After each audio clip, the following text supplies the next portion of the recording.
Está na hora de mais um conteúdo qualificado da parceria IBRC e PS Consumo. Pode rodar.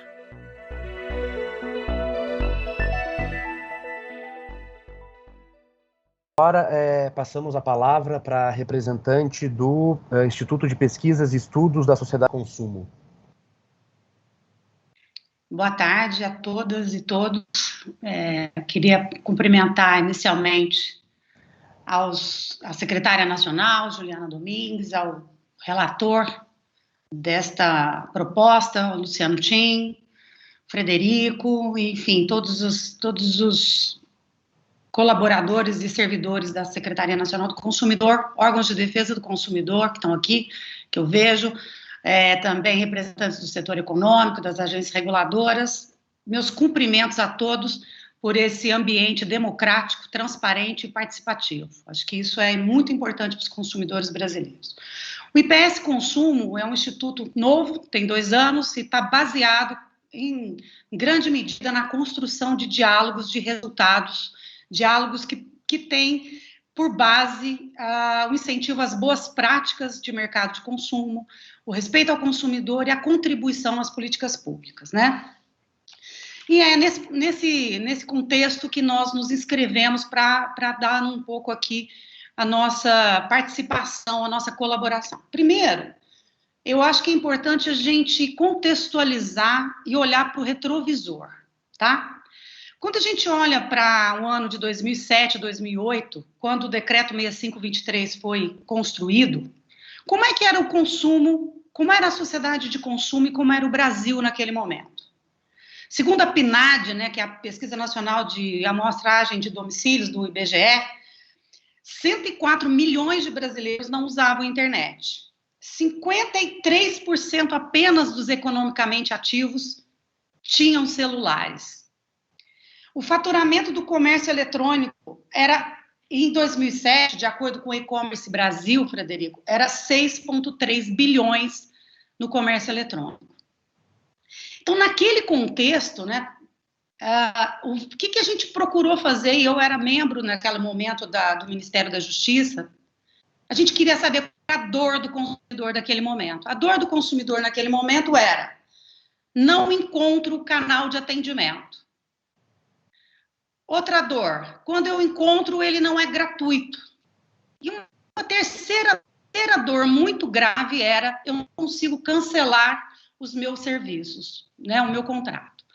Então, nesse contexto do Brasil naquele momento, eu entendo que o decreto 6523 respondeu a essas dores. Por quê? O saque passou a ser 24/7, passou a ter gratuidade e passou a ter uma isonomia de canais de cancelamento. Alcançamos minimamente naquela oportunidade a resposta às dores dos consumidores. Agora, para 10, 11, 12 anos, qual é o Brasil que nós temos hoje? Primeiro, que 74, segundo o CETIC, 74% dos brasileiros acessam a internet. Uma mudança muito grande. 59% procuram por buscas e serviços de saúde, pagamentos, viagens. Essa apresentação nós vamos deixar disponível depois para todos vocês. O faturamento que era do comércio eletrônico, que era 6 bi, em agosto de 2020, que é o dado mais atualizado que nós encontramos, passou a ser 41,92 bilhões. Pergunta como um instituto, um think tank, que procura ouvir todos os interessados, qual é a dor do consumidor de 2021?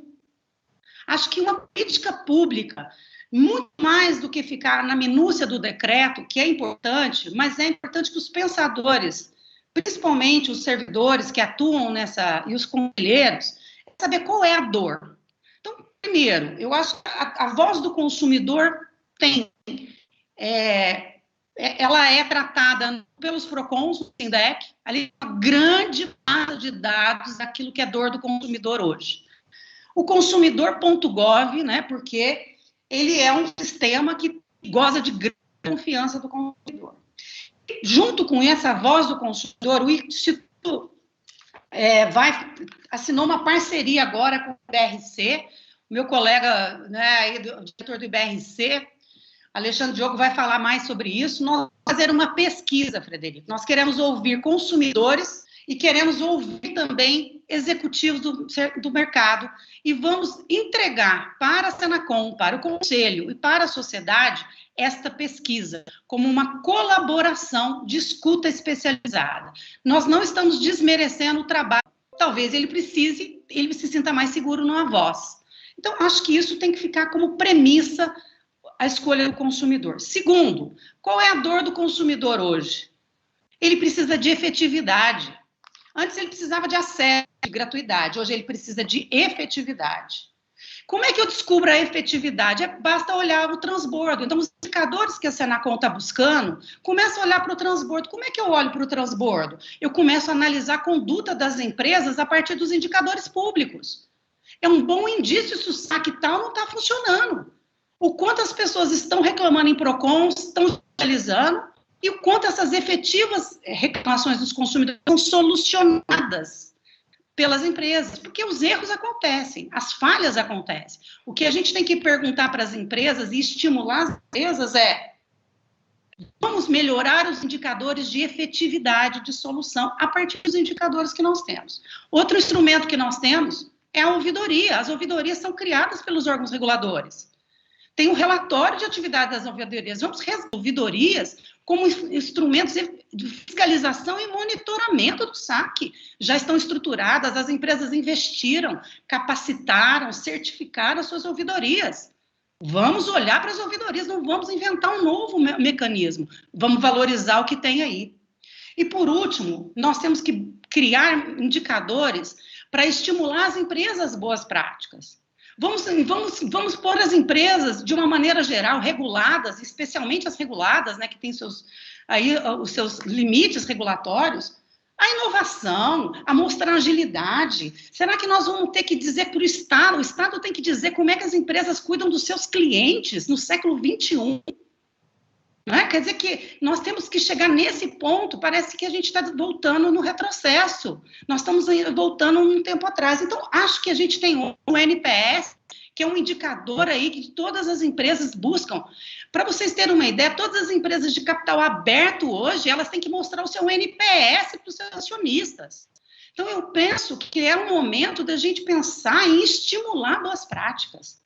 E olhar para os dados que dão errado, sim, no consumidor.gov, nos PROCONs, no judiciário, mas criar não limites, mas incentivos para que os consumidores recebam um melhor atendimento.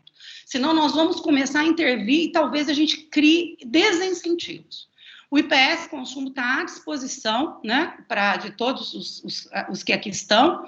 Vamos encaminhar essa pesquisa e queremos contribuir nesse olhar, trazer a voz do consumidor e, de fato, o estímulo adequado para as empresas, para a gente não ter que intervir nesse mundo no mundo que é a garantia da experiência do consumidor, a experiência do cliente, é o goal de todas as empresas, né?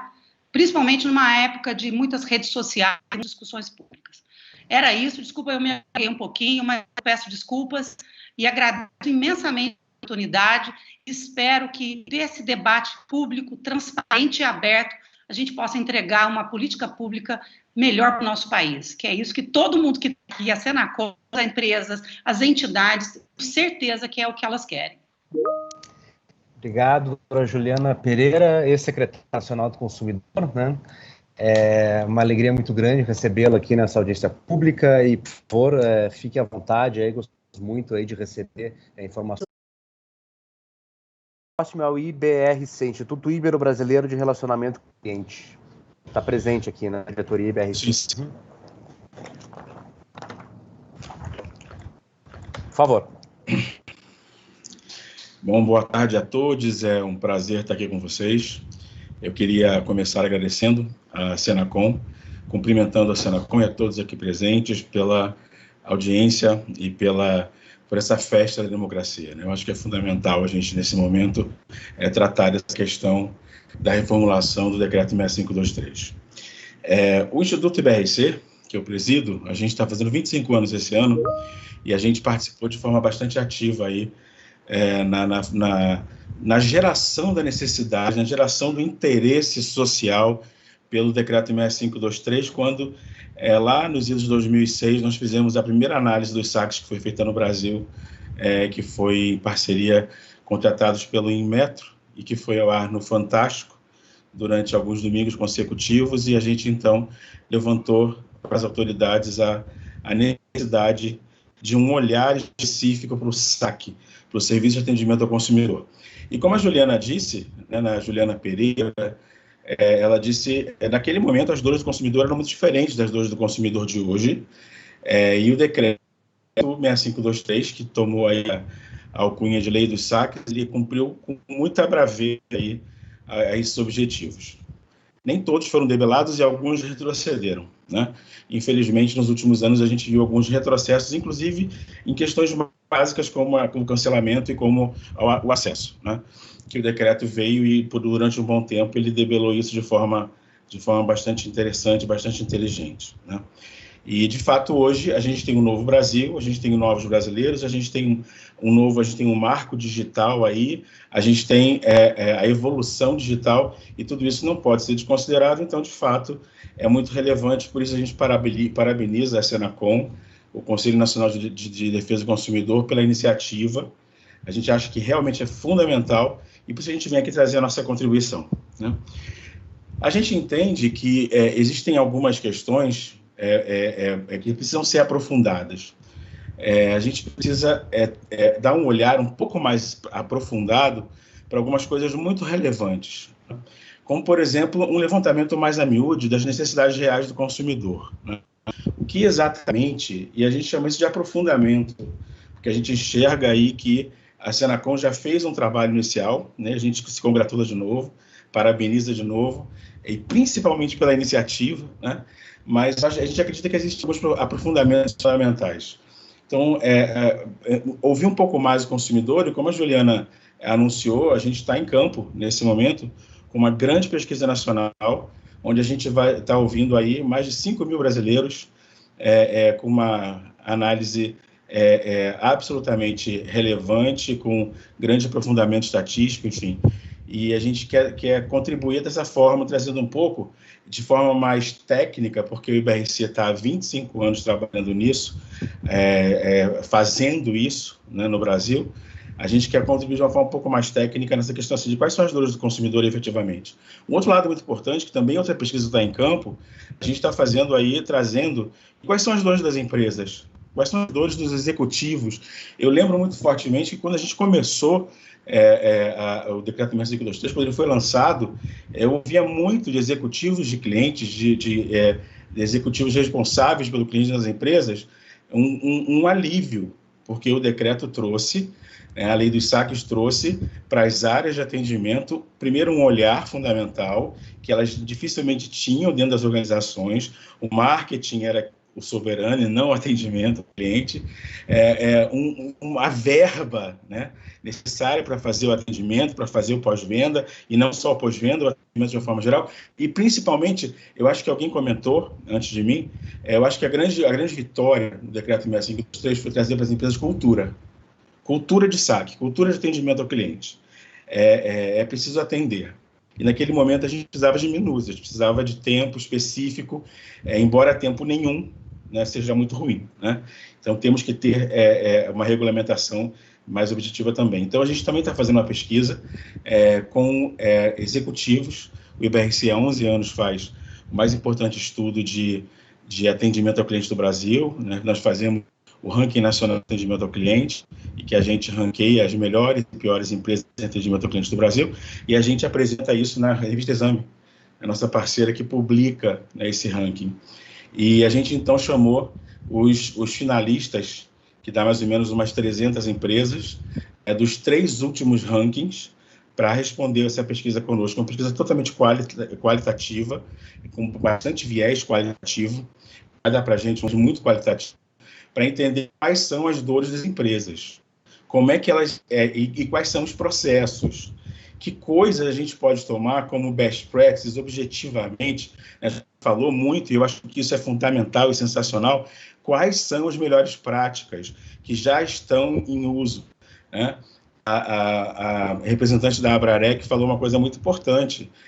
Se a gente exige uma plataforma específica, o que eu faço com tudo que está desenhado, com todo o rastro que está desenhado, balizado ou baseado na plataforma online, né? E que funciona e que está dando resultado, enfim. Então, trazer um pouco dessa questão das melhores práticas, trazer um pouco daquilo que deu certo, não deu certo, quais são as dores, qual é a visão do atual decreto e qual é a visão de um decreto futuro. É o que a gente está fazendo, né, nessa questão da pesquisa. Um outro aprofundamento que a gente acha fundamental, uma coisa que foi muito abordada aí, é uma questão conceitual, transacional e relacional. E essa questão conceitual precisa estar aclarada, né? A gente tem 2 pontos sobre isso. O primeiro ponto é que a questão, o saque, ele é relacional. E já no decreto 6523, questões transacionais não cabem no saque. E já no decreto 6523, abrimos uma grande exceção, porque era a maior dor do consumidor brasileiro, que era o cancelamento. Cancelamento não é saque. Cancelamento não é relacional. Mas entrou no decreto 6523 porque era a maior dor do brasileiro. Então, assim, o que é efetivamente relacional, transacional, que a gente quer trabalhar? Eu entendo muito fortemente aí a colocação das entidades representativas, porque essa confusão conceitual ela pode trazer muitos problemas, né? Muitos problemas, inclusive, piorar o relacionamento e o atendimento ao consumidor. Tem outra questão nisso, que é o seguinte, a questão de canal, né? Que a gente fala muito de evolução digital, a gente está no digital, e é sensacional o digital, e a evolução é mesmo, a gente precisa de fato evoluir, né? Mas foi outra coisa que a Juliana também, que está em parceria, o IPS, em parceria com o IBRC nesse projeto, adiantou, que é aquela questão assim, ok, mas eu preciso deixar que essa escolha seja do consumidor. Por quê? E a pesquisa vai trazer isso. O transacional, ele geralmente, a opção é pelo digital, mas o relacional geralmente não é o digital. E isso eu tenho dados, a gente faz há 11 anos, né, o mais importante ranking, a gente tem 200 de atendimento, a gente pega dados de 200 das maiores empresas do Brasil, e assim, a proporção é absurda, é 70-30, são raras as empresas que estão fora dessa relação de 70 telefônico, 30 digital, né? Então, assim, e a interpretação de dados também é muito importante. O consumidor dizer que prefere o digital não significa que ele, de fato, use o digital, né? Que ele tenha acesso ao digital, enfim. Temos várias questões, eu acho, que são a serem aprofundadas nessa questão, né? A tratativa em si, né, e aí, dos dados digitais, né, a questão dos dados digitais, dos canais digitais, a questão do omnichannel precisa entrar aí. Não há descompasso em você garantir a continuidade, mesmo com o mundo digital, embora o Brasil não seja, né? O atendimento no Brasil não é digital, o atendimento no Brasil é 70% telefônico, dado concreto. A gente tem aí 11 anos de ranking com as empresas dando esse dado para a gente, né? Ele é telefônico, ele é maciçamente telefônico. Se puder encaminhar para a conclusão, tá? Perfeito, estamos concluindo. Estou indo para o meu quinto e último ponto, né? Então, de fato, a gente precisa aí trabalhar essa questão, olhar um pouco mais aberto. Não há descompasso, né? E, por último, eu queria colocar uma outra questão que eu acho que é fundamental, que a pesquisa vai trazer também. Como é que a gente vai inserir o tema ouvidoria nisso? Porque a ouvidoria, ela não pode ficar descompassada disso como um mecanismo, como uma ferramenta de garantia de gestão do saque, de garantia de funcionamento do saque. A maior parte dos órgãos reguladores, das agências reguladoras, hoje tem a ouvidoria como uma necessidade, como uma obrigatoriedade. Então, a gente está aí com esse projeto, a pesquisa está em campo, e assim que a gente tiver com esse resultado, a gente resolveu trazer para cá um pouco mais dessa amplificação, desse aprofundamento do debate, e a gente vai entregar para a CNDC, para a Senacom, para a sociedade, num evento, os dados que a gente levantar, para a gente poder trazer também para vocês a nossa contribuição. Essa é a função aí que a gente enxerga do IBRC, primariamente, e da parceria do IBRC com o IPS Consumo. Muito obrigado a todos. Muito obrigado. as contribuições aí importantes, tá, do IBRC. Por favor, né, fiquem à vontade, gostaríamos muito de receber novas contribuições por escrito, inclusive esses estudos aí que estão em andamento. Inclusive, aqui já recebemos, né, a doutora Juliana já encaminhou contribuições do IPS, que tem até o momento, claro, né, porque acho que na mesma forma que o representante do IBRC falou, há um estudo em andamento, né, e, portanto, tem uma previsão, não sei, de quando ele vai poder... Sim, vai a gente deve acabar ao longo do mês de março. Tá, então, por favor, nos encaminhe, por favor, quando tiver.